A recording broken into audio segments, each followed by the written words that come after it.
Hey, Jeannie. I remember your very first service game of the match. It seemed like the worst time for the sun to just start blazing. I remember you looked up at the sun. You're just like, do you think the heat affected your play today? Not at all. I train in Miami, so this is like an average day in Miami. So I'm used to it.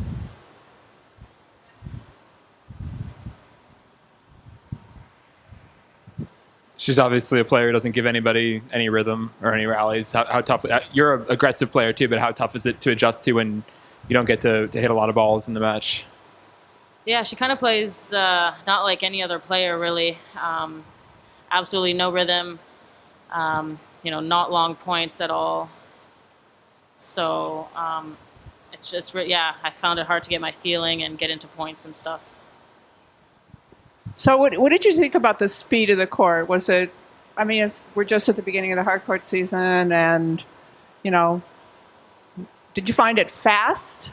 It's usually players think that these courts are pretty fast. Someone got a Google alert here. And to wash orange is the new black. Whose phone is that? Really? Yeah, I don't want to invade privacy. I mean, I didn't notice anything particular with the court, but my opponent obviously was, hitting pretty hard, I thought. So, yeah. She was, yeah. The Olympics are only a couple weeks away, and one of the biggest concerns for several different athletes is the Zika virus. Have you made your decision as to what you're going to do? No, I'm kind of a last-minute person, so I'm going to make a decision next week, I guess, the week before.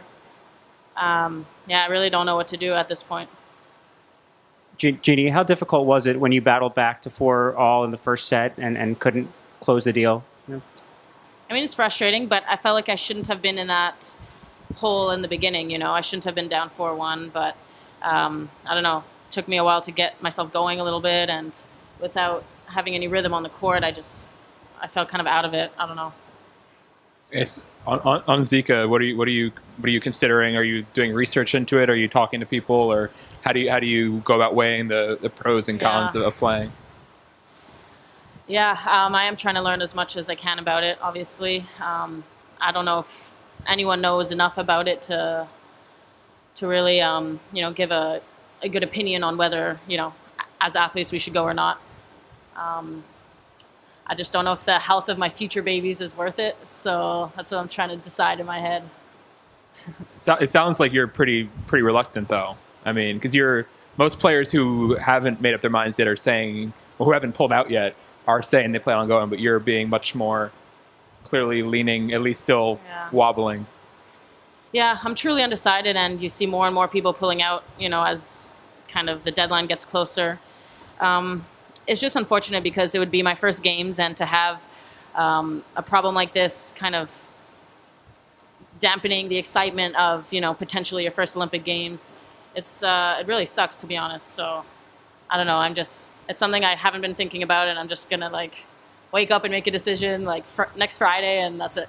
Does it change your thinking at all when other top players like Milos and have other people have pulled out? Because it was sort of all at once. There hadn't been many, and then a bunch pulled out over the weekend. Yeah, and also, I mean, obviously some golfers pulled out as well, and some, the most high-profile ones. So I don't know. It's also been surprising to me that more men have pulled out than women because of this reason. So it just gets you thinking,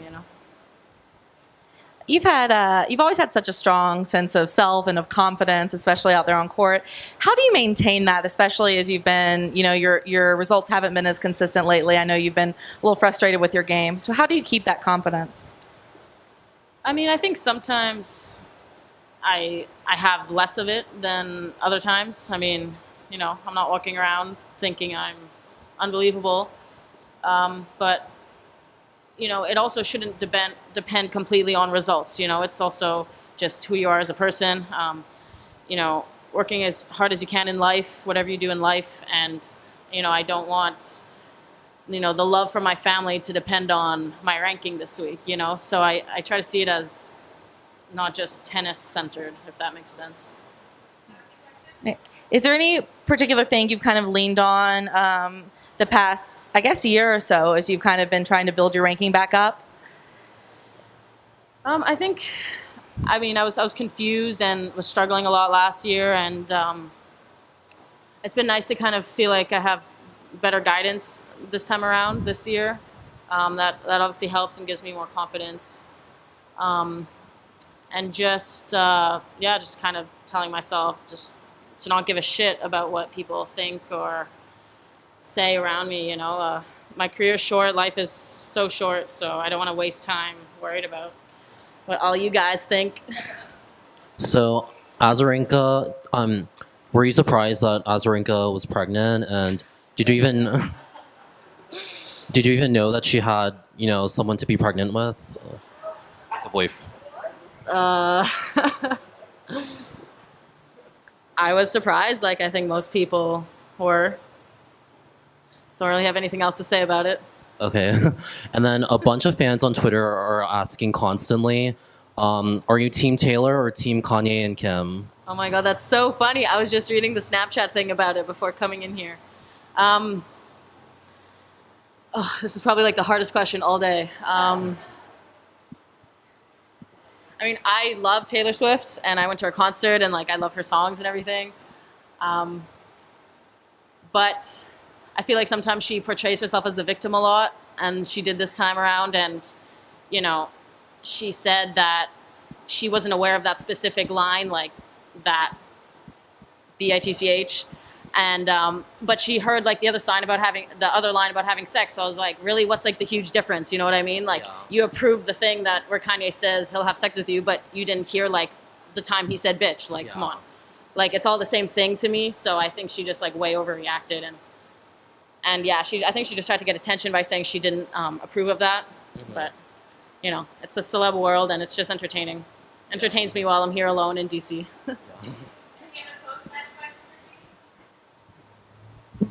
You head back to Montreal next for the Rogers Cup. So I know last time you were there, it wasn't the best of memories. So how are you going to handle expectations this time around?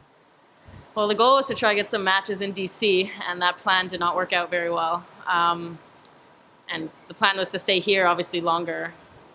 Maybe I'll still stay here anyway, and I won't go to Montreal. There are some museums I want to visit over here. There's one like the International Spy Museum, which I think like sounds sick.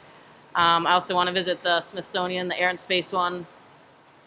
So maybe to just stay away from the Montreal craziness, I'll stay here. I don't know. Thank you, guys. Thank you.